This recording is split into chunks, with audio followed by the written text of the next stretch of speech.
ಶ್ರೀ ಗುರು ಬಸವಲಿಂಗಾಯ ನಮಃ. ಇಂದಿನ ಬಸವಣ್ಣನವರ ವಚನ ಹೀಗಿದೆ.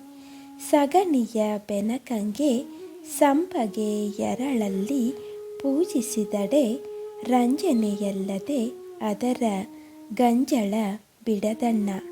ಮಣ್ಣ ಪುತ್ಥಳಿಯ ಮಾಡದೆ ಜಲದಲ್ಲಿ ತೊಳೆದಡೆ ನಿಚ್ಚ ನಿಚ್ಚ ಕೆಸರಹುದಲ್ಲದೆ ಅದರಚ್ಚುಗ ಬಿಡದಣ್ಣ.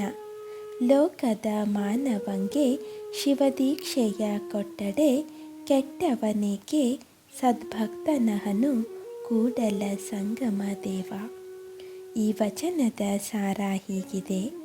ಸಗಣಿಯಿಂದ ಮಾಡಿದ ಗಣಪತಿಯನ್ನು ಸುಗಂಧಭರಿತ ಸಂಪಿಗೆ ಹೂಗಳಿಂದ ಪೂಜಿಸಿದರೂ ಅದು ಅಲಂಕಾರವಾದಿತೇ ಹೊರತು ಅದರ ವಾಸನೆ ಹೋಗದು. ಮಣ್ಣಿನ ಮೂರ್ತಿಯನ್ನು ತೊಳೆದಷ್ಟು ಕೆಸರೇ ಬರುವುದಲ್ಲದೆ ಅದರ ಸ್ವರೂಪ ಬದಲಾಗದು. ಆಸೆ ಆಮಿಷ ವಿಷಯ ವ್ಯಾಮೋಹಗಳಿಂದ ಕೂಡಿದ ಮನುಷ್ಯನಿಗೆ ಶಿವದೀಕ್ಷೆ ನೀಡಿದರೆ ಅವನೆಂದು ಸದ್ಭಕ್ತನಾಗಲಾರನೆಂಬ ಬಸವಣ್ಣನವರ ಭಾವ ಅವರ ಈ ವಚನದಲ್ಲಿ ವ್ಯಕ್ತವಾಗಿದೆ. ಶರಣು ಶರಣಾರ್ಥಿಗಳು.